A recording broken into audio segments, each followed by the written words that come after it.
Holidays-nale, adu namma GT Holidays da. GT Holidays, South India's #1 travel brand. You know you are special when you're with GT Holidays. புலவர் கலியபெருமாளுடைய வாழ்க்கை வரலாறு தான் விடுதலை 2-ஆ வெற்றிமாறன் எடுத்திருக்காரா? முழுக்க அது புலவர் கலியபெருமாளோட வாழ்க்கை, அவருடைய போராட்டங்கள் திரைப்படமாக பதிவாயிருக்கு. புலவர் கலியபெருமாள் அவர்களை வந்து அரசியல் வட்டத்தில் புலவர்னு சொல்லுவாங்க. அவர் அங்கே அரசு பள்ளியில் ஆசிரியராக இருந்தவர். அதனால அந்த பகுதி மக்கள் அவர் இயற்கை வாத்தியார்னு தான் சொல்லுவாங்க. திரைத்துறையில் வந்து இவ்வளோ துணிச்சலா பெருமாள் வாத்தியார் என்ற கதாபாத்திரத்தை மையப்படுத்தி தான் அந்த படத்துமே பண்ணியிருக்காரு தோழர் வெற்றிமாறன். ஏன்னா அவர் தோழர்னு சொல்றதா சரியா இருக்கும். அவர் டைட்டில் கார்டு அந்த டிஸ்கிளைமர்லேயே சொல்றாரு, முழுக்க கற்பனை என்று 2 முறை சொல்லுவார். ஆனா முழுக்க இது உண்மையான ஒரு வரலாற்றை ஆவணப்படுத்தியிருக்காரு. அதாவது ஒரு வெஸ்ட் பெங்கால்ல இருந்து ஒரு கேரக்டர் வந்து பேசுற மாதிரியான ஒரு கேரக்டர் இருக்கும். சாரு மஜும்தார். ஓகே, சாரு மஜும்தார் தமிழ்நாட்டுக்கு வந்திருக்காரா? தமிழ்நாட்டுக்கு 2 முறை, அப்போ 68ல் ஒரு முறை வந்திருக்காரு, 69ல் ஒரு முறை வந்திருக்காரு. என்ன மாதிரி டிஸ்கஷன் சாரு மஜும்தார் வச்சாரா? அது அப்ப இங்க வந்துட்டு நீங்க வந்து உடனடியாக அழித்தொழிப்புல ஈடுபடணும். முதல்ல அழித்தொழிப்புனா என்ன? சர்க்கரை ஆலை போராட்டத்தில் இப்போ புலவர் கலியபெருமாளுக்கு பெரிய விழா பேசியிருக்காங்க. அப்போ லட்சக்கணக்கில். இந்த படத்துல வந்து அந்த சர்க்கரை ஆலையுடைய தொழிற்சங்க தலைவராக அந்த வாதியார் தான் காமிச்சிருக்காங்க. ஒரு வாதியார் தான் புலவர் கலியபெருமாள். அது அருணா சர்க்கரை ஆலை போராட்டம் தான். அந்த போராட்டத்தை தான் சினிமாவில் வச்சிருக்கு. அது புலவர் கலியபெருமாளோட வாழ்க்கையில் நடந்த சம்பவம். அது வரலாற்று சம்பவம் தான். சர்ச்சில் வந்து ஆந்திராவில் போயிட்டு வெடிகுண்டு பயிற்சியெல்லாம் எடுத்துகிட்டு வந்தோம். ஆயுத பயிற்சியெல்லாம் எடுத்து வரும். வெடிகுண்டு எப்படி தயார் பண்ணுறது அதெல்லாம் பயிற்சி எடுத்துகிட்டு வந்தோம். அப்போ புலவரை சமாதானம் படிச்சுட்டு இப்போ நமக்கு தற்காப்புக்கு தேவை. இப்போ அந்த படத்தில் கூட காட்டுவாங்க, வெடிகுண்டு தயாரிக்கிற மாதிரி காட்டுவாங்க. மருந்தெல்லாம் போட்டு அந்த இது கலவையெல்லாம் பண்ணுவாங்க. ஆமாம், நடந்தது. அது விடுதலை 1ல வந்து அந்த ரயில் விபத்தை காமிச்சிருப்பாங்க. அந்த ரயில் விபத்தை செஞ்சது தமிழ்நாடு விடுதலை படை தானா? தமிழ்நாடு விடுதலை படை. ஓகே, அது இந்த படத்தில் நேர்மையாக இப்போ பகுதி 2ல் நல்லா காட்டியிருக்காரு. கிளைமேக்ஸ்ல வந்து பெருமாள் வாத்தியார் வந்து சுட்டுக் கொள்ற மாதிரி காமிச்சிருப்பாங்க. ஆனா புலவரை வந்து தூக்கு தண்டனைலாம் கொடுத்து அதுல இருந்து ரிலீஸ் ஆகி தான் இயற்கை மரணம் தான் வச்சிருக்காங்க. சினிமாட்டிக்காக அப்படி காமிச்சிருக்காங்க. சினிமாவாக வச்சுதான். அப்படி எந்த மோதலும் போலீஸோட அவர் எப்பயும் சண்டையெல்லாம் நடந்தது. ஓகே, ஒரு தலைமறைவா இருக்காரு. இறுதி அவருடைய வாழ்க்கை குறிப்பை நான் தான் தொகுத்து எழுதினேன். ஓகே, அவருடைய வாழ்க்கை வரலாறு நீங்க எழுதிருக்கீங்களா? வாழ்க்கை வரலாறு நான் தான் எழுதினேன். இதுல வந்து மக்கள் துணையோடு மரணத்தை வென்றேன் அந்த பேர் மட்டும்தான் தோழர்கள் வச்சுது. மற்றபடி இதுல இருக்கிற ஒவ்வொரு எழுத்து என்னுடைய எழுத்து. ஆதரணியர்களுக்கு அன்பு வணக்கம். இன்று நம்மோடு அரசியல் செயற்பாட்டாளர் திருமிகு அரூர் வேடியப்பன் அவர்கள் இருந்துள்ளார். வணக்கம் வேடியப்பன் சார். வணக்கம் சார், நலமா இருக்கீங்களா? நல்லா இருக்கு. நீங்க நலமா இருக்கேன். விடுதலை 2 இன்னைக்கு ரிலீஸ் ஆயிருக்கு. விடுதலை 1 படம் என்பது அந்த வாத்தியார் அப்படிங்கிற ஒரு கேரக்டரை மையமாக வச்சு வடிவமைச்சிருந்தாங்க. அவருடைய நீட்சியாக விடுதலை 2வும் ரிலீஸ் ஆயிருக்கு. அதுல வந்து முழுக்க வாத்தியார் தான் வந்து ஒரு மிக முக்கியமான கதாபாத்திரம். ஃபர்ஸ்ட் பார்ட்ல அந்த போலீஸ் சூரி தான் ஒரு மிக முக்கியமான லீட் ரோல் இருந்தாரு. 2வது பார்ட் அப்படியே பெருமாள் வாத்தியார் அந்த கதாபாத்திரத்தை விஜய் சேதுபதி ஏற்று நடித்திருந்தார். விடுதலை 2 படம் பார்த்துட்டீங்களா? படம் எப்படி இருக்கு? யாருடைய கதையை இந்த திரைப்படமா எடுத்திருக்காங்க? உங்களுடைய பார்வை என்னவா இருக்கு? முதல்ல படம் எப்படி இருக்கு உங்க பார்வையின்படி? விடுதலை 2 வருதுன்னு போது ஒரு அரசியல் பரபரப்பு, சினிமா அரசியல் கடந்த அரசியல் ஒரு பரபரப்பு தொற்றிக்கிச்சு. அந்த அடிப்படையில் அந்த படத்தை பார்த்துட்டுன்றதுனால இன்னைக்கு முதல் காட்சியிலே பார்த்தோம். நாங்கள் எதிர்பார்த்த மாதிரியே முழுக்க வாத்தியார் பெருமாள் வாத்தியார் என்ற கதாபாத்திரத்தை மையப்படுத்தி தான் அந்த படத்துமே பண்ணியிருக்காரு. உண்மையிலேயே தோழர் வெற்றிமாறன். ஏன்னா அவர் தோழர்னு சொல்கிறதா சரியாக இருக்கும். ஒரு இவ்வளவு திரைத்துறையில் வந்து இவ்வளோ துணிச்சலா ஒரு உண்மை சம்பவத்தை அவர் டைட்டில் கார்டு அந்த டிஸ்கிளைமர்லேயே சொல்கிறார், பொறுப்புலேயே எடுத்தோடனே சொல்கிறார், அழுத்தமாக சொல்கிறார். இது யாரையும் குறிப்பிடும் முழுக்க கற்பனை என்று 2 முறை சொல்லுவார். முழுக்க இந்த படம் வந்து கற்பனை 2 முறை சொல்றாரு. ஆனால் முழுக்க இது உண்மையான ஒரு வரலாற்றை ஆவணப்படுத்தியிருக்கார். நடந்த சம்பவம், நடந்த சம்பவம், நடந்த வரலாறு சம்பவம் முழுக்க இந்த படத்துல காட்டுற அந்த கிளைமேக்ஸ் உள்ள இறுதி அந்த முடிவுற காட்சிகள், அதை தவிர மீதி எல்லாமே நடந்த சம்பவம். கோர்வையா அதை சரியா முன்ன பின்ன வச்சிருக்காரு தவிர சம்பவங்கள் அத்தனை உண்மை. அது தோழர் புலவர் புரட்சியாளர் கலியபெருமாளும் முழு வாழ்க்கை வரலாற்றை ஆவணப்படுத்தியிருக்காரு. ஸோ புலவர் கலியபெருமாளுடைய வாழ்க்கை வரலாறு தான் விடுதலை 2-ஆ வெற்றிமாறன் எடுத்திருக்காரா? முழுக்க அது புலவர் கலியபெருமாளோட வாழ்க்கை, அவருடைய போராட்டங்கள் திரைப்படமா பதிவாயிருக்கு. அந்த வாத்தியார் பெருமாள்ங்கிறவர் புலவர் கலியபெருமாள் தான். ஏன்னா புலவர் கலியபெருமாள் அவர்களை வந்து அரசியல் வட்டத்தில் புலவர்னு சொல்லுவாங்க. அவர் அங்கே அரசு பள்ளியில் ஆசிரியராக இருந்தவர். ஓகே, அதனால அந்த பகுதி மக்கள் அவர் இயற்கை வாத்தியார்னு தான் சொல்லுவாங்க. ஓகே, வாத்தியார்னு கேட்டா சொல்லுவாங்க. சரி, வாத்தியார்னு கேட்டால் புலவர் கலியபெருமாளை தான் சொல்லுவாங்க, காட்டுவாங்க. அதே மாதிரி அவர் பின்னால் அரசியலையும் பலருக்கு அவர் வாத்தியாராகவும் இருந்தார். ஓகே, அவர் படித்தது புலவர் படிப்பு, அதனால அரசியல் வட்டத்தில் புலவர் கலிய பெருமாள்னு சொல்றாங்க. அந்த மக்கள் மத்தியில் அவர் வாத்தியாராக தான் அறியப்பட்டார். முழுக்க இந்த படமும் புலவர் கலிய பெருமாளுடைய வாழ்க்கையை, அவருடைய போராட்டத்தை பற்றி. விடுதலை படத்தின் ரியல் வாத்தியார் என்பவர் புலவர் கலிய பெருமாள் தான். புலவர் கலிய பெருமாள், அதில் எந்த மாற்றம் கிடையாது. சொல்லியிருக்கிற ஒவ்வொரு சம்பவங்களும் புலவர் கலிய பெருமாளுடைய போராட்டங்கள். எப்படி சொல்றீங்க? முதல்ல ஒரு அந்த திரைப்படம் துவக்கத்திலே அவரை காட்டும்போது, விஜய் சேதுபதி வாத்தியாரை காட்டும்போது ஒரு காவல் நிலையத்தில் கண்ணை கட்டி வச்சிருப்பாங்க. ஆமா, ஒரு போலீஸ் ஸ்டேஷன்ல வந்து ஒரு காவல் உயர் காவல் அதிகாரி வந்து விசாரிக்கிறதுக்காக ஒருவர் கண்ணை கட்டி வச்சிருப்பாங்க. அது வந்து புலவர் கலிய பெருமாள் வாழ்க்கையில் நடந்த சம்பவம். சரி. ஏன்னா அவர் விழுப்புரம் மாவட்டம் குப்பத்தில் கைது செய்யப்படுறார். ஏறத்தாழ 71 நினைக்கிறேன், 71 ஏப்ரல் 30 கைது செய்யப்படுறாரு. அங்கே கைது செஞ்சு அவரை எங்கே கொண்டு போயிருக்காங்க என்னன்னு யாருக்கும் தெரியாது. கண்ணை கட்டி நேராக கொண்டு வந்து நம்ம சென்னையில் இருக்கிற திருவல்லிக்கேணி காவல் நிலையத்தில் தான் வச்சுருக்காங்க. அந்த சம்பவம் முழுக்க முழுக்க அதை கண்டிச்சு. ஏன்னா அதுக்கு முன்னால் அப்பு இந்த மாதிரி தான் போலீஸு வேலூர்லேருந்து அவர் பஸ்ஸில் வந்து அவர் இறக்கி அவர் தங்கு விடுதலில் தங்கியிருக்காரு. அங்கேருந்து கடத்திட்டு போயிட்டு இது கொண்டுட்டாங்க. இன்னை வரையும் தோழர் அப்பு வந்து தேடப்படுற நபராக தான் அறிவிச்சிருக்காங்க. அந்த மாதிரி இவருக்கு எதுவும் ஆயிடக்கூடாதுன்னா தமிழரசன் வந்து அங்கே சில தோழர்களோட திட்டமிட்டு நெய்வேலியில் கியூ பிராஞ்சில் இன்ஸ்பெக்டர் அந்த ராஜாராம்னு ஒருத்தர் போய் அட்டாக் பண்ணுறாங்க. அடித்து தோசம் பண்ணி நையப்புடன்னுவாங்களா, அந்த மாதிரி நல்ல அவர் கையில் பிஸ்டல் இருக்குது. பிஸ்டலில் கூட எடுக்க முடியாத அளவுக்கு அவர் அடிச்சுட்டு கொல்லலை. அப்போ தான் அவர்கிட்ட சொல்லிட்டு வராங்க அந்த இன்ஸ்பெக்டர்கிட்ட, புலவருக்கு உடனடியாக வந்து நீதிமன்றத்தில் ஒப்படைக்கணும், இல்லைன்னா பலருக்கு இந்த நிலை வரும்ன்றதை தமிழரசன் சொல்லிட்டு வர்றார். அதுக்கு பிறகு தான் அவசர அவசரமாக கொண்டு போய் உயர் நீதிமன்றத்தில் புலவர் கலிய பெருமாளை நீதிமன்றத்தில் முன்னிறுத்துறாங்க. இந்த படத்துல வந்து வாத்தியார் கேரக்டர் வந்து ஒரு கம்யூனிஸ்ட் கட்சியில வந்து இருப்பதாக காமிச்சிருக்காங்க. அந்த கட்சி சிபிஐயா சிபிஎம்மா, குறிப்பாக ஒரு தோழர் கேங்கிறவர் தான் வந்து வாத்தியாரை வந்து ஆற்றுப்படுத்துற கேரக்டர் மாதிரி பண்ணியிருக்காங்க. யார் அந்த தோழர் கே? அதை பத்தி கொஞ்சம் சொல்லுங்களேன். கேன்றது பெரும்பகு அவரு ஒரு சொந்த பெரிய அவரு ஒரு தலைவர் தான். ஓகே. அப்ப ஆரம்ப காலங்களில் அவருக்கு வந்து வழிகாட்டினது தோழர் அப்புண்டு, எல்லப்பு. ஓகே. அப்ப மார்க்சிஸ்ட் கம்யூனிஸ்ட் கட்சியில இருந்தவர். இப்ப மார்க்சிஸ்ட் கம்யூனிஸ்ட் கட்சியுடைய பத்திரிகை வருது தீக்கதிர், அதோட ஆசிரியரா இருந்தவர். Okay okay. அவர் ஒரு இன்டெலெக்சுவல் தான். அப்ப அவரு கோதன் ராமன் ஏஎம்கேன்னு சொல்லுவாங்க நக்சல்பாரி இயக்கத்துல, அவங்க 2 பேர் தான் அவருக்கு அப்போ கொஞ்சம் முன்ன இருந்து வழிகாட்டினவங்க, அவரோட செயல்பட்டவங்க. அவங்க 2 பேரை தான் கேன்ற, வேற யாரும் அந்த மாதிரி தான் சினிமாவுக்காக அதை கொஞ்சம் எஸ்டாப்ளிஷ் பண்ணியிருக்காங்க. ஓகே. அந்த அவர் சொல்ற இது வந்து தோழர் எல்லப்பு, கோதன்ராமன் அவங்க தான். அப்போ 66 67 அந்த காலகட்டங்கள்லாம் இவங்க ஒரு ஒருங்கிணைற வேலைக்கு வந்துடுறாங்க. சிபிஎம் விட்டு வெளியே வராங்க. அப்பு இவர் எல்லாமே கோதன்ராமன் ஏஎம்கேன்னு சொல்லுவாங்க. அவங்க எல்லாமே முன்னணி தலைவர்கள்லாம் கொஞ்சம் பேர் வெளியே வராங்க. அப்போ வந்து இந்திய கம்யூனிஸ்ட் மார்க்சிஸ்ட் லெனினிஸ்ட் நக்சல்பாரி கண்டெல்லாம் இல்லை. அப்போ இவங்க 68 அந்த நக்சல்பாரி கிராமத்தில் அந்த போராட்டத்துக்கு பிறகு தான் இவங்க இந்த பேரை இது பண்ணுறாங்க, கம்யூனிஸ்ட் புரட்சியாளர்கள் ஒருங்கிணைப்பு குழு, அந்த பேரில் செயல்படுறாங்க. அப்போ 68 ஒரு மாநாடு மேற்கு வங்கத்தில் மாநாடு நடக்குது. அந்த மாநாட்டில் தான் இவங்க இந்த பேரை வைக்கிறாங்க, இந்திய கம்யூனிஸ்ட் கட்சி மார்க்சிஸ்ட் லெனினிஸ்ட்னு. ஏற்கனவே மார்க்சிஸ்ட் இருக்குது, அதுலேருந்து வேறுபட்டு காட்டுறதுக்காக ஆயுத போராட்டத்தை முன்னெடுக்கிறதுன்றதை மார்க்சிஸ்ட் லெனினிஸ்ட் வைக்கிறாங்க. இவங்களுக்கு நோக்கம் ஆயுத போராட்டம், அந்த திட்டத்தில் தான் செயல்படுறாங்க. எம்எல்ஏக்கு அந்த திரைப்படத்தில் கூட சொல்லியிருப்பாங்க. அதாவது ஒரு வெஸ்ட் பெங்கால்ல இருந்து ஒரு கேரக்டர் வந்து பேசுற மாதிரியான ஒரு கேரக்டர் இருக்கும், சாரு மஜும்தார். ஓகே. சாரு மஜும்தார் தமிழ்நாட்டுக்கு வந்திருக்காரா? தமிழ்நாட்டுக்கு 2 முறை, அப்போ 68 ஒரு முறை வந்திருக்காரு, 69 ஒரு முறை வந்திருக்காரு. என்ன மாதிரி டிஸ்கஷன் சாரு மஜும்தார் வச்சாரு? அது அப்ப இங்க வந்துட்டு நீங்க வந்து உடனடியாக அழித்தொழிப்புல ஈடுபடணும். ஒருத்தர் வந்து ஆங்கிலத்துல பேசுவாரு. ஆமா. அது ஒருத்தர் கணேசன்றதோட தான் மொழிபெயர்க்கிறார். அவர் தான் மொழிபெயர். அவர் வந்து அழித்தொழிப்பு தான் தீர்வுன்றத அடிக்கடி சொல்லுவாரு.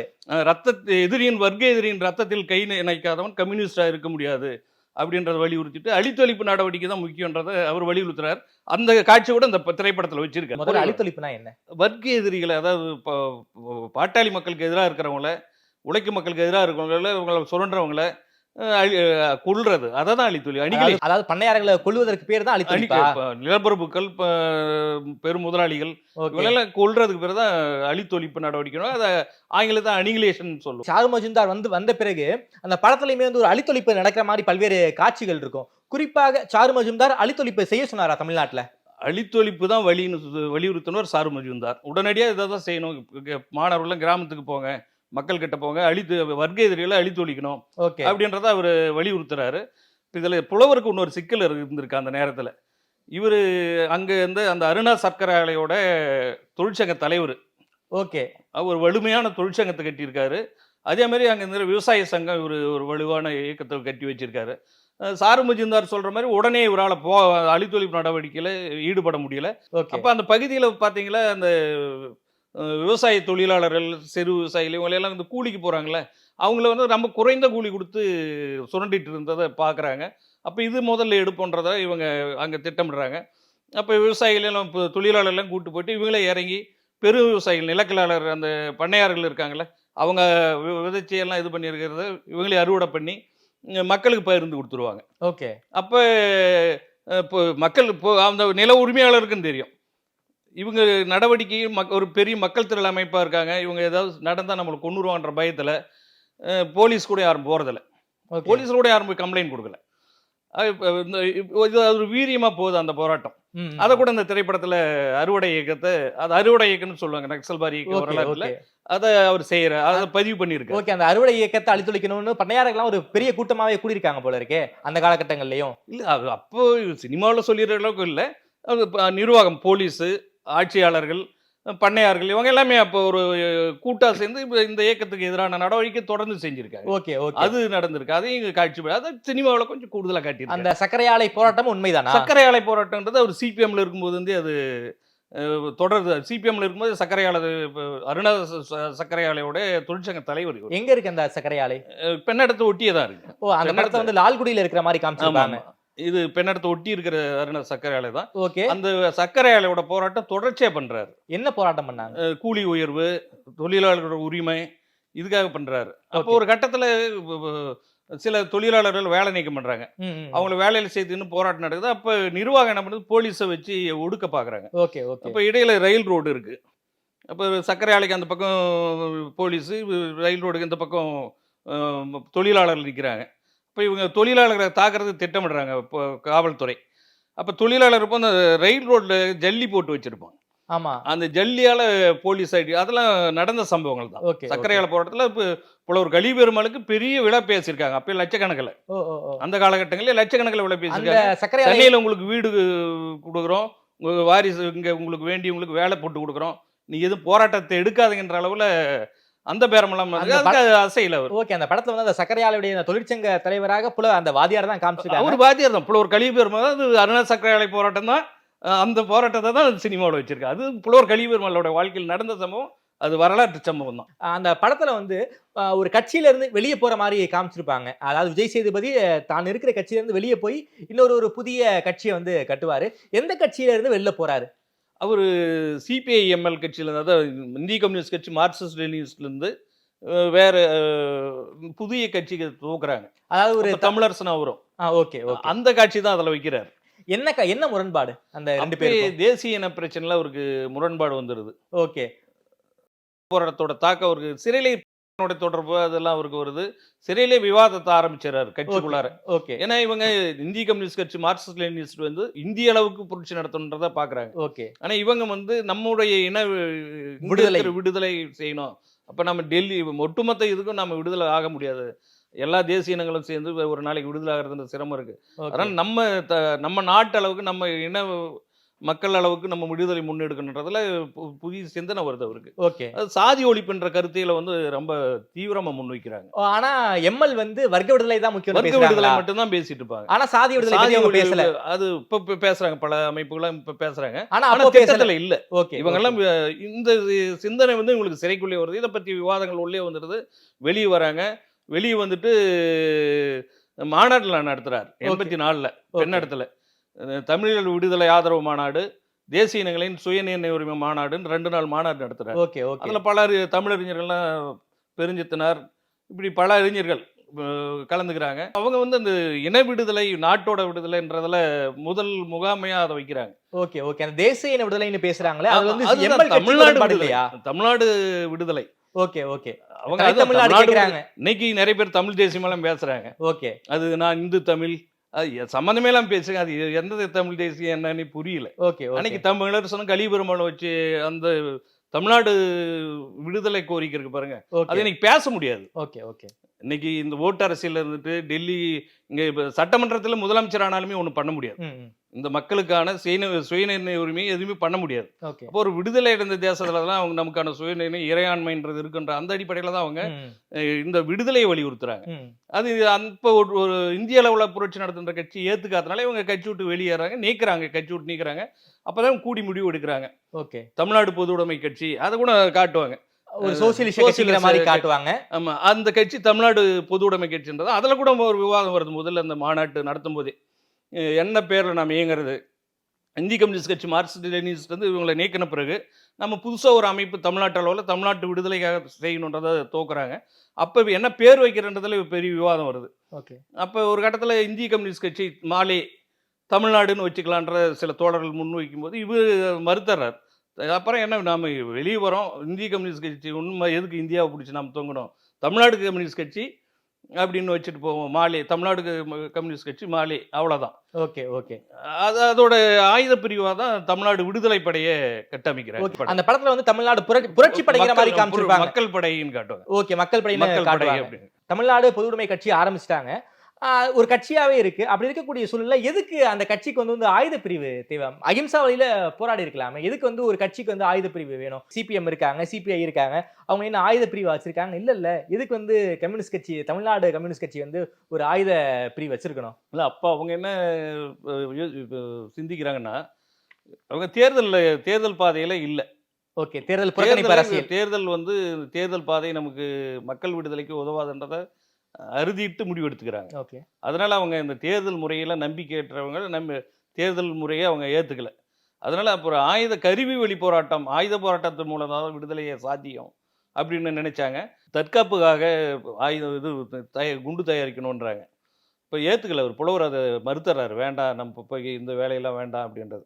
அப்போ ஒரு கட்ட வரையுமே கூட ஆயுதங்களை அவங்க வெடி ஆயுதங்களை பயன்படுத்த மாட்டாங்க. துப்பாக்கி, வெடிகுண்டு இதெல்லாம் பயன்படுத்த, மரபு வழி ஆயுதங்களை வச்சு போராடுறது அப்படின்ற அந்த ஒரு கருத்தும் அவங்க கிட்ட இருந்தது.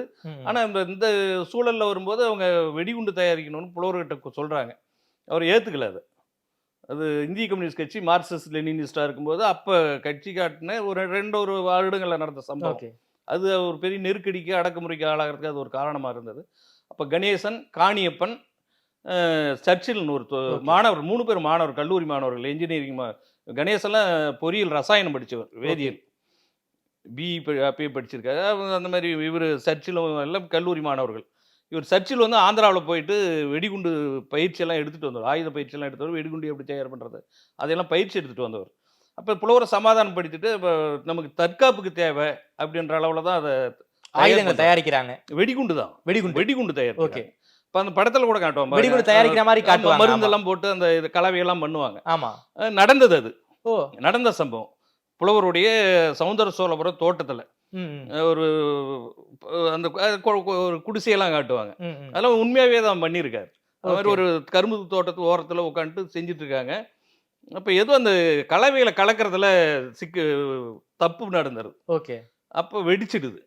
ஓகே, 3 பேர் தூக்கி வீசி அதே இடத்துல கை காலெல்லாம் தனித்தனியாக போயிட்டு. படத்தில் அதை என்ன காட்ட முடியாதுன்றது என்ன தெரியல, அதை அந்த மாதிரி காட்டல. 3 பேர் இறந்ததா மட்டும் காட்டுறாரு. அந்த வெடிகுண்டு செஞ்சதெல்லாம் உண்மையா? வெடிகுண்டு செஞ்சது உண்மை, 3 பேர் இறந்தது உண்மை. அந்த இடத்திலே புதைச்சிடுறாங்க அவங்கள. ஓகே, ஒரு கரும்பு தோட்டம், அந்த கரும்பு தோட்டத்தில் கரும்பெல்லாம் எடுத்துட்டு அங்கே இப்போ குழி தோண்டி அதில் குழியில் போட்டு 3 பேரையும் அடக்கம் பண்ணிட்டு மேலே மறுபடியும் கரும்பெல்லாம் நட்டு வச்சிடறாங்க. ஓகே, இது வந்து அந்த பகுதி மக்கள் பூரா வந்தாங்க. பகல் நேரத்தில் நடந்தது. புலவரும் அந்த கொஞ்சம் தள்ளி அதில் படத்தில் காட்டுவாங்க, வாத்தியார் கொஞ்சம் தள்ளி உட்காந்து இருப்பார். ஆமா, அவருமே தூக்கி போட்டு எல்லாம் பல்லுலாம் போய் அடிக்க நிறைய அவருக்கும் கடுமையான பாதிப்பு தான். ஆனால் கொண்டு போய் காப்பாற்றிடுறாங்க. ஓகே ஓகே, மருத்துவமனைக்கு அங்கங்கே கொண்டு போயிட்டு காப்பாற்றிடுறாங்க. அது நடந்த சம்பவம். இந்த வெடிகுண்டு விபத்துங்கிறது உண்மையாவே நடந்த சம்பவம் அது. ஓகே ஓகே, அதில் தான் இந்த ஆள்காட்டி ஒருத்தர் 2 மாதம் போலீஸ், ஏன்னா 2 கிலோமீட்டர் 3 கிலோமீட்டர் தூரத்தில் போலீஸ் ஸ்டேஷன் இருக்கு. அது அவங்களுக்கு தகவல் தெரியாது 2 மாதம் வரையுமே. ஓகே, இந்த ஆள்காட்டி ஒருத்தன் ஐயம்பெருமாள்னு அதில் இருந்திருக்கான், போலீஸ் ஆள்காட்டி.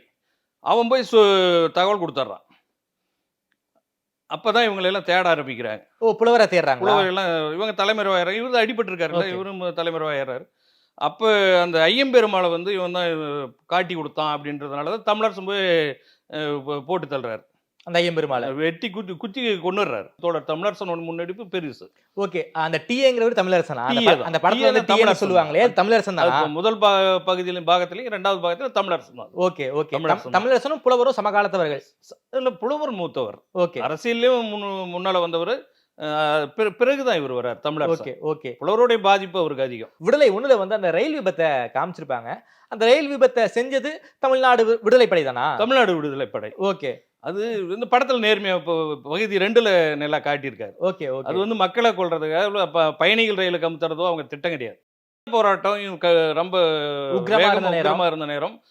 இப்போ போராளிகளை வந்து இங்க இருக்கிறவங்க நசுக்கின நேரம். ஓகே. அதனால தமிழர்களுக்கு ஆதரவா செஞ்ச ஒரு சம்பவம். அவங்க அரச வந்து இப்ப பகத்சிங் கூட பாராளுமன்றத்தில் வெடிகுண்டு போட்டாரு. வெடிகுண்டுன்னா ஒரு சத்தம் வர அளவுல தான். அது வந்து யாரையும் பாதிக்காது. அந்த மாதிரி தான் இவங்க தோழர்கள் தமிழரசன் தலைமையில் அந்த நடந்த சம்பவமும். ஒரு அரச கவனத்தை இருக்கணும். இந்த அரசுக்கு ஒரு நம்ம செயல்பாடுகளை காட்டணுன்றதுக்காக செஞ்சது தான். இப்போ சர்க்கரையில் தள்ளணுன்றது பாலத்தை வெடிக்கணும். பாலத்தை வெடிச்சு அதையும் வச்சுட்டு இந்த அதுல எல்லாம் நேர்மையா பண்ணிருக்காங்க. குறிப்பாக அந்த படத்துல வந்து நாங்க வெடிகுண்டு வச்சிருக்கோம் அப்படின்னு வந்து ஸ்டேஷன் சொல்லிருக்காங்க. ஆனா ஏன் அரசு வந்து லெத்தார்ஜிக்காவே இருந்தாங்க? நடக்கட்டும், அவங்களே திட்டமிட்டு அதையும் இதுல சொல்றாங்க, காட்டுவாங்க பாருங்க. அரசு வந்து வேணுமே நடக்கட்டும், இவங்க மேல ஒரு பழி வரணும், இவங்க மக்கள் கிட்ட இருந்து இவங்களை தனிமைப்படுத்தணும். ஓகே. ஏன்னா அவங்க நோக்க மக்களை கொண்டுன்றது கிடையாது. சரக்கு ரயில இல்ல ஏதோ ஒரு பயணிகள் ரயில இது அவங்க நோக்கம். அது வரதுக்கு 1 மணி நேரத்துக்கு முன்னாடி அவங்க தயார் பண்றாங்க. ஓகே. வெடிக்கை செய்யணும்ட்டு இவங்க நேரம் ஆயிடுச்சுன்றதுனால பயணிகள் ரயில் வந்துரும்ன்றதுனால இவங்க தகவலும் சொல்றாங்க. ஓகே. ஆனா இவங்க வரதுக்கு முன்னாடி நாங்க வெடிகுண்டு வச்சிருக்கோம்னு சொல்றாங்க. 2க்கு ரயில் நிலையத்துக்கு போன் பண்ணி சொல்லிடுறாங்க. ஓகே. ஆனா அவங்க எந்த நடவடிக்கையும் அரசு எந்த நடவடிக்கையும் எடுக்கல. தெரிஞ்சிருந்தே இதை இவங்களை பழி இவங்களை ஒடுக்கணுன்றதுக்காக இதை விட்டுட்டான். Okay okay. அது பாதிக்கப்பட்டது மக்கள்.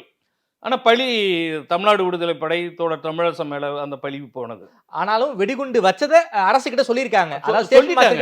நேரம் கடந்துடுச்சு, பயணிகள் ரயில் வரப்போது பெரிய சேதத்தை உருவாக்குறதுல இவங்க சொல்லிடுறாங்க முன்னாடி. Okay okay. அரசு நினைச்சிருந்தா தடுத்திருக்கலாம். சினிமா தனத்தை தாண்டி இதுல பல உண்மை சம்பவத்தை சரியாக உண்மையாக நடந்தது என்னவோ அதை அப்படியே வச்சிருக்காரு. ஓகே. அந்த உண்மையிலேயே அந்த வகையில தோழர் வெற்றிமாறன் மிகப்பெரிய பாராட்டுக்குரிய ஒரு துணிச்சல் பாராட்டப்பட வேண்டியது.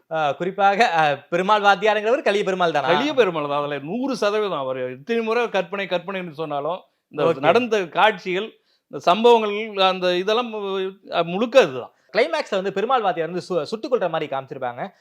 ஆனா புலவரை வந்து தூக்கு தண்டனை எல்லாம் கொடுத்து அதுல இருந்து ரிலீஸ் ஆகி தான் இயற்கை மரணம் தான் வச்சிருக்காங்க. சினிமாட்டிக்காக அப்படி காமிச்சிருக்காங்க. சினிமாவை வச்சுதான். அப்படி எந்த மோதலும் போலீஸோட அவர் எப்பயும் சண்டையெல்லாம் நடந்தது இல்லை. ஓகே. அவர் தலைமறைவா இருக்காரு. 72ல வந்து குப்பன்றது அதை கைது பண்ணி கொண்டு வராங்க. இப்போ அவர் சுற்றி வளைச்சிடுறாங்க. அவர்கிட்ட நிராயுத பயணியா இருக்காரு. கண்ணை கட்டி நம்ம திருவல்லிக்கேணி காவல் நிலையத்தான் கொண்டு வந்து வைக்கிறாங்க. அப்பதான் அந்த சம்பவத்தை இவரு பண்றாரு. ஒரு நீதிமன்றத்தை சரணடைவு வைக்கிறதுக்காக தான் தமிழரசு செய்கிறார். எப்பயுமே ஆயுதங்களை நேசித்தவர் கிடையாது. போராட்டத்தை ஆயுத போராட்டத்தை வலுவா நடத்தணுன்றதுல அதுக்காக துணையா இருக்கணுன்றதுல அது போராட்டமானாலும் சரி, இங்க தமிழ்நாட்டில் நடந்த போராட்டங்களானாலும் அதுல போராளிகளை எப்பயுமே மதிச்சவர். அவங்களுக்கு பின்னால இருப்பாரு, அவங்களை ஊக்கப்படுத்துவார். ஆனா அவரு என்னைக்கும் ஆயுதம் எடுத்து போய் எங்க சண்டை போட்டதெல்லாம் கிடையாது. அந்த படத்துல எக்ஸ்ட்ரீமா ஓகே ஓகே. அந்த படத்துல வந்து அந்த வெடிகுண்டு விபத்துக்கு பிறகு நாம வந்து ஆயுத வழி போராட்டம் பண்ணக்கூடாது அப்படிங்கிற ஒரு மைண்ட் செட்டுக்கு வந்து வரதா காமிச்சிருக்காங்க. உண்மையாலுமே புலவர் வந்து அந்த ஆயுத வழி போராட்டம் கூடாது, நாம ஒரு தீவிர அரசியல் பண்ணணுங்கிற முடிவுக்கு புலவர் வந்தாரா என்ன கடைசி காலகட்டங்கள்ல? மக்கள் திரள் அரசியல் இருக்கணும்னு நினைச்சாரு. அதுக்காக ஆயுத போராட்டத்தை வெறுத்து வரலாம் கிடையாது. ஓகே. ஆயுத போராட்டம் வேணாம்னு சொன்னவர் கிடையாது. ஆயுத போராட்டம் தேவை. ஆனா மக்களையும் நம்ம அதுல சொல்லியிருப்பார். நாம ஆயுதம் எடுக்கிறது மக்களை ஆயுதம் எடுத்து வைக்கணும். Okay okay. அதுதான் மக்கள் போராட்டம். மக்கள் வரணும், நாம மட்டும் போராடி என்ன செய்ய போறோம்? ஓகே. மக்களை அரசியல்படுத்த வேண்டியது இருக்கு. மக்களை அவங்க ஆயுதம் தேவையொட்டி அவங்க எப்படி என்ன நாம் எடுக்க வேண்டிய ஆயுதம் எது என்பதை நம்ம எதிரி தீர்மானிக்கிறான் அப்படின்னு சொல்லுவார். ஓகே. அதுதான் கடைசி வரைக்கும் ஒரு மார்க்சிஸ்டாவே தான் புலவர் இருந்தாரா?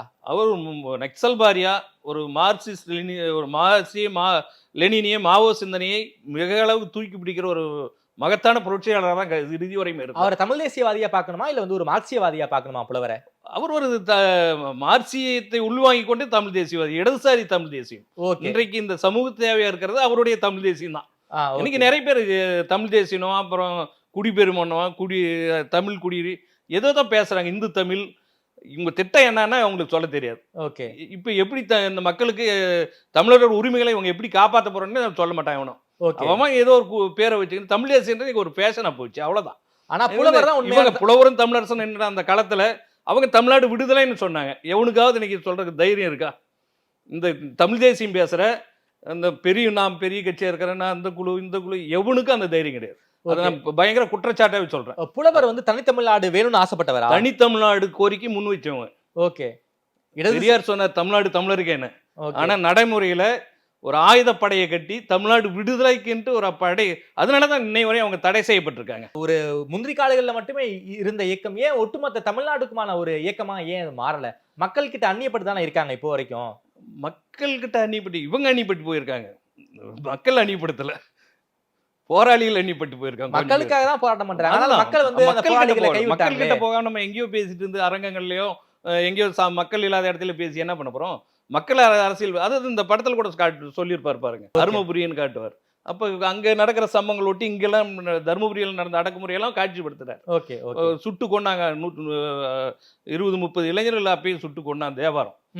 அப்ப மக்கள் மத்தியில் அன்னைக்கு தமிழ்நாட்டில் மிகப்பெரிய வீழ்ச்சியா இருந்த இயக்கம் நக்சல்பாரி இயக்கம் 80களில் மிகப்பெரிய இந்த அரசியலை ஏத்துக்கின இயக்கம். மக்களாக தான் இருந்தாங்க, பின்னால் நின்றாங்க. இந்த படத்தை காட்டும்போது குறிப்பாக எம்ஜிஆர் காலகட்டங்களில் நடந்த மாதிரி தான் காமிச்சிருப்பாங்க. சூப்பர் பாஸ்ன்னு சொல்லுவாங்க. அதே மாதிரி ஃபர்ஸ்ட் பார்ட்ல வந்து வாத்தியாருங்கிறீங்களே, வாத்தியாரா நம்ம சிஎம்மா அதுல மியூட் பண்ணியிருப்பாங்க. அப்படின்னா வாத்தியார்னா நமக்கு எம்ஜிஆர் தான் தெரியும். ஸோ இதெல்லாம் வந்து எம்ஜிஆர் ஆட்சி காலத்தில் நடந்த மாதிரி தான் காமிச்சிருக்காங்க. உண்மையாவே எம்ஜிஆர் ஆட்சி காலத்துல நக்சல்பாரிகளை அழித்தொழிப்பு பண்ணாங்களா? கடுமையா நடந்ததுங்க. தருமபுரியிலாம் எம்ஜிஆர் ஆட்சி காலத்துல தான் கடுமையான தாக்குதல். ஓகே. அப்போ இவர் பாமாணிக்கன்னு ஒரு தலைவர் கம்யூனிஸ்ட் கட்சியில் இருந்தார். அப்போ மேலவை உறுப்பினர் ஏதோ ஓகே சட்டமன்றத்தில் பேசினார், தருமபுரியில் வந்து நக்சல்பாரிகளுடைய ஆட்சி நடக்குது. ஏன்னா அந்த அளவுக்கு அங்கே அந்த ஒடுக்குமுறைக்கு எதிராக அந்த தோழர்கள் நின்றாங்க. அந்த கட்சி நின்றது அன்னைக்கு. கந்து வட்டிக்காரன், ஜாதி ஒடுக்குமுறையாளன், இந்த மாதிரி சட்டவிரோதமாக மக்களுக்கு எதிரான வேலையை செய்கிற அத்தனை பேரையும் உதைச்சாங்க. போலீஸ் செய்தே இல்லையோ இவங்க அடிப்பாங்கன்ற பயம் இருந்தது. சட்டம் நம்மளை தண்டிக்கிறதோ இல்லையோ நக்சல்பாரிகள் தண்டிப்பாங்கன்ற பயம் இருந்தது. அதனால அந்த குற்றம் நடக்காம நின்றது. Okay okay. அது காவல்துறையில் இருக்கிற அன்னைக்கு இருந்தவங்க கூட பல பேர் அதை இன்னைக்கும் கூட பெருமையை சொல்லுவாங்க. இருந்தாங்க அன்னைக்கு சரியா செஞ்சாங்கன்றது. இன்னைக்கும் சிலர் இருக்காங்க, பலர் தவறான பாதையில் போயிட்டு இருந்தாலும் சிலர் இருக்காங்க. அந்த அவர் சட்டமன்றத்தில் பேசுறார், தருமபுரியில் நக்சல்பாரிகளுடைய ஆட்சி நடக்குது அப்படின்னு பாமாணிக்கம் பேசுறாரு. அதே காலகட்டங்களில் தான் இவர் புலவர் கலிய பெருமாள் சிறைப்பட்டு சிறையில் இருக்கார். ஓகே. அப்போ தோழர் கல்யாண சுந்தரம்ட்டு ஒரு தோழர், அவர் வந்து திருச்சி நாடாளுமன்ற உறுப்பினர். அந்த திருச்சி சிறை பார்வையாளர் குழு ஒன்று, ஒவ்வொரு சிறைக்கும் மத்திய சிறைகள் இருக்கும். அந்த இவர் பாராளுமன்ற உறுப்பினர், நாடாளுமன்ற உறுப்பினர்ன்றதுனால அந்த சிறை பார்வை குழுவில் இவர் இருக்கார். அப்போ போயிட்டு சிறையில் பார்க்குறார், புலவர்கள் இந்த மாதிரி இருக்காங்கன்றதெல்லாம் பார்த்துட்டு புத்தகம்லாம் கொடுத்துட்டு வர்றார். இவங்க சிறை நிர்வாகம் கொடுக்குறதில்ல. ஒரு எம்பி அவர் கொடுக்குற புத்தகத்தை கொண்டு போய் கொடுக்க மாட்டேன்றாங்க. ஏன்னா அவர் தடை செய்யப்பட்ட அந்த புத்தகத்தையும் கொண்டு போக மாட்டார். அவர் ஒரு தேர்தல் பாதையில் ஜனநாயக அரசியலில் இருக்கிறவர். அவரு இப்போ சில புத்தகங்கள் மார்க்சிய நூல்கள் கொண்டு போய் கொடுக்குறாரு, அது உள்ளே போகிறதில்ல. இந்த செய்தி தெரிஞ்சு இவங்க உண்ணாவிரமெல்லாம் இருக்காங்க. அதுக்கு பிறகு ஒரு கல்யாண சுதந்திரம் போகிறாரு, அதிகாரிகளை விரட்டின பிறகு புத்தகமெல்லாம் போது அதுக்கு உண்ணாவிரதெல்லாம் இருந்திருக்காரு. சிறைக்குள்ளே போராட்டம். Okay okay okay. அதே மாதிரி இவர் சிறைப்பட்ட பிறகு என்ன பண்ணுறாங்க, இவங்க குடும்பம்லாம் நிர்மூலமாக்கப்படுது. புலவர் குடும்பமா? புலவர் குடும்பம். 3 பெண் பிள்ளைகள் மட்டும்தான் வெளியே இருக்காங்க. 2 மகன்களும் சிறை, தம்பி சிறை, உறவினர்கள் துணையாரோட அக்கா அனந்தநாயகி சிறை, இப்படி எல்லாமே வாழ்நாள் சிறை, ஆயுள் சிறைன்னு சிறையில் இருக்காங்க. அப்போ இந்த குடும்பத்தை அவங்க வீடு சீல் வச்சிடறாங்க. புலவர் வீடு சீல் வச்சிடறாங்க போலீஸு. விவசாயத்தெல்லாம் அழிச்சிட்றாங்க. விவசாயமே செய்ய முடியாமல் இவங்க ரொம்ப சாப்பாட்டுக்கே கஷ்டப்படுற ஒரு சூழல் இருக்கு. ஓகே. அப்போ இதுக்கு தோழர் கல்யாண சுந்தரத்துக்கு தெரிஞ்சு அங்கே இருக்கிறவங்களை கூப்பிட்டு கம்யூனிஸ்ட் கட்சி மற்றவங்களை கூப்பிடுறாரு. கூப்பிட்டு இந்த மாதிரி இவ்வளோ பெரிய அநியாயம் பண்ணிருக்காங்க, நீங்கள் என்ன வேடிக்கை பார்த்துட்டு இருக்கீங்களா, எது வந்தாலும் நான் பார்த்துக்கிறேன். புலவர் நிலத்தில் வீட்டு இருக்கிற சீலை உடச்சி அவங்க குடும்பம் போகணும். அதே மாதிரி புலவருடைய நிலத்தில் உழுது பயிர் செஞ்சு அவங்களுக்கு வாழ்க்கைக்கு வேண்டியதை எடுத்துக்கணும். அதுக்கு நான் கூட நிற்கிறேன், மக்களை திரட்டுங்கன்னு சொல்லிட்டு கம்யூனிஸ்ட் கட்சி தோழர்கள், அங்கேருந்து கம்யூனிஸ்ட் கட்சி, இந்திய கம்யூனிஸ்ட் கட்சி, மற்ற பொதுமக்கள் எல்லாம் சேர்ந்து ஒவ்வொருத்தரும் ஒவ்வொரு பிரிவை எடுத்துக்கிறாங்க. ஒரு ஊருன்னா நான் இந்த உழுவுற வேலை நாங்கள் பார்த்துக்கிறோம், இன்னொரு ஊர் நாங்கள் விதையை கொடுக்குறோம், இன்னொரு ஊர் நாங்கள் அறுவடை வரையும் நாங்கள் விளைச்சி இது பண்ணுறோம், இன்னொரு ஊருக்காரம் நாங்கள் அறுவடை செஞ்சு கொடுக்குறோம். ஓகே. அந்த மாதிரி ஒரு திட்டமிட்டு பொதுக்கூட்டமெல்லாம் நடத்திருக்காரு தோழர் கல்யாண சுந்தரம். பாமாணிக்கம் ஒரு பக்கம் நக்சல்பாரியத்துக்கு எதிராக சட்டமன்றத்தில் பேசுறாரு. அவரு கம்யூனிஸ்ட் கட்சி, அவரு அதே கட்சி, அதே கம்யூனிஸ்ட் கட்சி இருந்த தோழர் கல்யாண சுந்தரம் புலவருக்கு ஆதரவா இருக்காரு. குடும்பத்துக்காக இவ்வளவு செஞ்சிருக்காரு. ஓகே, ஒரு மனிதனை அவர் தான் கம்யூனிஸ்ட். அந்த படத்துல வந்து கலிய பெருமாளே காமிச்சிருக்கலாம். ஏன் வந்து காட்டியிருக்கலாம். ஆனா ஏன் வந்து வாத்தியார் பெருமாள் வாத்தியாரே காமிச்சிருக்காங்க? உண்மையிலே அதுல வெற்றிமாறனை நம்ம பாராட்டி தான் ஆகணும். எல்லா சம்பவத்தையும் தயக்கம் இல்லாம வச்சிருக்காரு. உண்மையை நியாயமா வச்சிருக்காரு. ஓகே, விமர்சனம் வர அளவுக்கு முதல் பாகத்துல விமர்சனம் வந்தது, அந்த ரயில் வெடிகுண்டு எல்லாம். இதுல வந்து அதை சரி கட்டி அதற்கான விளக்கத்தை விளக்கத்தை படத்துல படத்துல அது சரி கட்டி இருக்காரு. முழுக்க முழுக்க புலவர் கலிய பெருமாளுடைய வாழ்க்கை வரலாற்றையும் தமிழ்நாடு பொது உரிமை கட்சி அதே போல தமிழ்நாடு விடுதலை படை என்ன பண்ணாங்களோ அதை தான் முழுக்க முழுக்க படமா காமிச்சிருக்காரு. படமாக்கிறேன். அந்த இறுதி காட்சி மட்டும்தான் கொஞ்சம் சினிமா ஏதோ அளவுக்கு இது இருந்திருக்கு.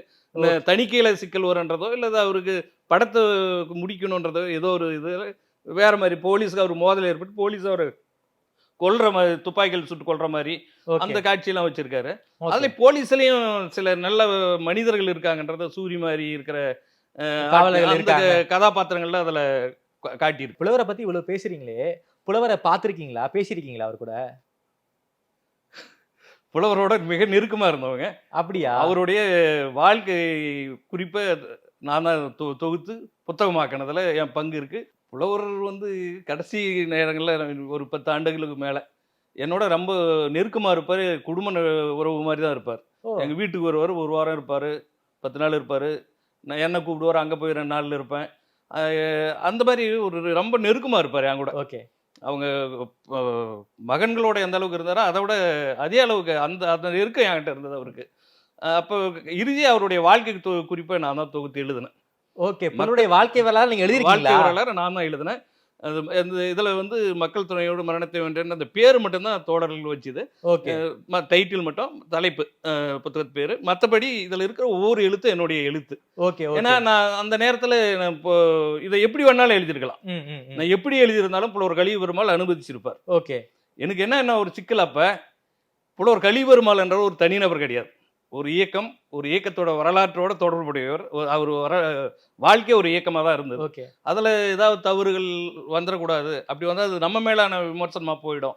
அப்படின்றதால நான் அதை தவிர்த்துட்டு அவர் ஒப்புதலோட நான் முழுக்க எழுதி இது சரியா இருக்கான்னு அதுக்கு பிறகுதான் அது பதிப்பிச்சு புத்தகமாக வந்திருக்கு. ஓகே, அதில் என்ன ஒரு சின்ன இதுன்னா புலவர் உடன் கூடவே இருந்து சொல்ல தோழர் வேடியப்பன் எழுதினார்ன்ற மட்டும் ஒரு பதிவு இருக்கும். ஓகே, ஆனால் இப்போ நிறைய சம்பவங்கள் அதே மாதிரி இறுதியில் இப்போ ஐயா புலவர் கலிய பெருமாளுக்கும் வீரப்பனுக்கும் தொடர்பாளராக இருந்து அவர் அங்கே கொண்டு போனது.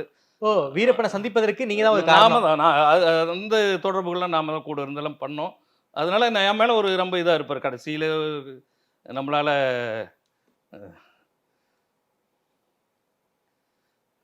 இல்லை ஒரு பெரிய இழப்பு தான் எனக்கு. தனிப்பட்ட முறையில் புலவர் இல்லைன்றது ஒரு தனிப்பட்ட பெரிய இழப்பு எனக்கு. என்னுடைய அரசியல் பயணத்துல ஒரு பெரிய இழப்பு. முழுக்க முழுக்க என்னுடைய வாழ்க்கை வரலாறு நீங்க தமிழ் சமூகத்துக்கு கொடுத்துருக்கீங்க. ஏன்னா இப்போ கூட இப்போ இது முழுமையான இது கிடையாது. அப்போ ஒரு அவசரத்துல, ஏன்னா இது அப்போ பதிவு பண்ணாமல் போயிருந்தோம்னா முழுசா வந்திருக்காது. ஏறத்தால இன்னைக்கு இந்த திரைப்படத்தில் வந்திருக்க காட்சிகளில் கூட இந்த புத்தகத்தோட துணை உறுதியா இருக்குன்னு நான் 100% நம்புறேன். ஓகே, ஏன்னா இந்த புத்தகத்தோட கருப்பொருள் அதில் இருக்கு. ஏன்னா இப்போ புலவர் இறந்ததுக்கு பிறகு இருக்கும்போது நடந்த சம்பவமே வீரப்பன் சந்திச்சுது அவருக்கு. அதுக்கு பிறகு அந்த கடைசி கால நிகழ்வுகள், அவர் பழைய செய்திகள், அப்போ இந்த புத்தகம் துவக்கும்போது நமக்கு விடுபட்ட செய்திகள், அவருடைய குரலில் பதிவு பண்ணி வச்சு 4 மணி நேரம் ஒளிப்பேலை இருக்கு. ஓகே, அந்த மாதிரி செய்திகளை எல்லாம் இப்போ நம்ம கொஞ்சம் முறைப்படுத்தி ஆவணப்படுத்தணும். அது ஏதாவது ஒரு வடிவத்தில் வேறு வடிவத்தில் இது தன்வரலாறாக ஒரு சின்ன புத்தகமாக தான் இருக்குது. ஆனால் புலவருடைய வாழ்க்கை வரலாறு இப்போ எழுதணும்னா இப்போ 4000 பக்கம் எழுதலாம். ஓகே, அதுக்கான தரவுகள் இல்லை. நம்ம அது கற்பனை கதையாக போயிடக்கூடாது அப்படின்றது சில தோழர்கள்லாம் இப்போ நிறைய செய்திகளை கொடுத்துருக்காங்க. ஓகே, அதை வச்சு இப்போ ஒரு வேற வடிவத்தில் அதை வெளிக்கொண்டு வர்றதுக்கான முயற்சி மேற்கொண்டிருக்கிறோம். அதுக்கான வேலையில் இருக்கிறோம். ரொம்ப நன்றி சார். குறிப்பாக வெற்றிமாறன் இயக்கிய விடுதலை பாகம் 2 பத்திரம் உங்களுடைய பார்வையை ரொம்ப விரிவாக வச்சிருக்கீங்க. விடுதலை படம் என்பது முழுக்க முழுக்க புலவர் கலிய பெருமாளுடைய வாழ்க்கை வரலாறு தான் இயக்குனர் வெற்றிமாறன் படமா எடுத்திருக்காரு. விடுதலை 1 அதே போல விடுதலை 2 ரெண்டுமே வந்து புலருடைய வாழ்க்கை வரலாறு. தமிழ்நாடு பொது உடைமை கட்சி அதே போல அந்த கட்சியினுடைய ஆயுத பிரிவான தமிழ்நாடு விடுதலை படை இதோடைய வரலாறை தான் வந்து வெற்றிமாறன் படமா எடுத்திருக்காருன்னு உங்களுக்கும் புலவருக்குமான அனுபவங்களை ரொம்ப விரிவா பேசியிருக்கீங்க. ரொம்ப நன்றி சார் நேரம் கொடுத்து பேசியமைக்கு. நன்றி, வணக்கம்.